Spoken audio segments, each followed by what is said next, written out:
Hello friends, welcome to my new blog. তো আজ আমি লাগাবো টমেটো চারা, আর তার জন্য আমি নিয়ে নিয়েছি এই প্লাস্টিকের ট্রেটা। আর এই ট্রেটার চারিদিক থেকে দেখো আমি কার্টুন পেটি ছিঁড়ে সেগুলো দিয়ে আমি কভার করে দিয়েছি, যাতে কোনোভাবেই মাটি বেরিয়ে না যেতে পারে।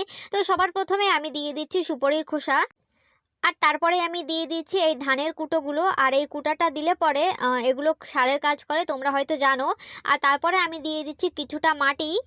আর হ্যাঁ, এইভাবে আমি যেইভাবে দিচ্ছি সেইভাবে স্টেপ বাই স্টেপ দিতে পারো। আর যাদের কাছে ধানের কুটো নেই তার নারকেলের খোসাও ব্যবহার করতে পারো, বা কোনো শুকনো পাতা সেগুলোও ব্যবহার করতে পারো।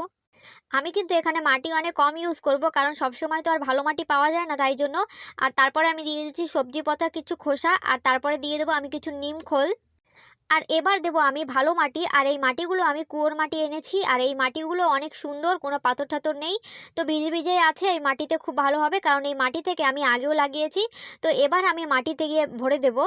যারা ছাদে গাছ টাছ করো তাদের জন্য এটা একদম হেল্পফুল হবে, কারণ মাটি টেনে নিয়ে যেতে অনেক বেশি কষ্ট হয়।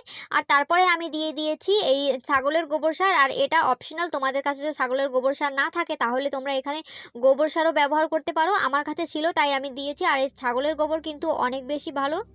আর এবার আমি চলে এসেছি চারা তুলতে। এই দেখো কত চারা হয়েছে আমার কাছে, আর চারাগুলো অনেক বেশি হেলদি। তো আমি দুটো চারা তুলে নিয়েছি।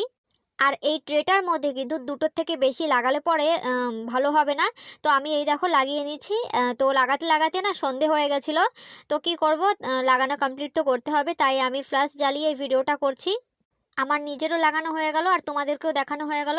তারপরে আমি এই মাটি দিয়ে ভালো করে ঠেসে ঠেসে আমি লাগিয়ে নেব। আর হ্যাঁ, লাগানোর পরে কিন্তু ছায়াযুক্ত জায়গায় রাখতে হবে 2 থেকে 3 দিন পর্যন্ত।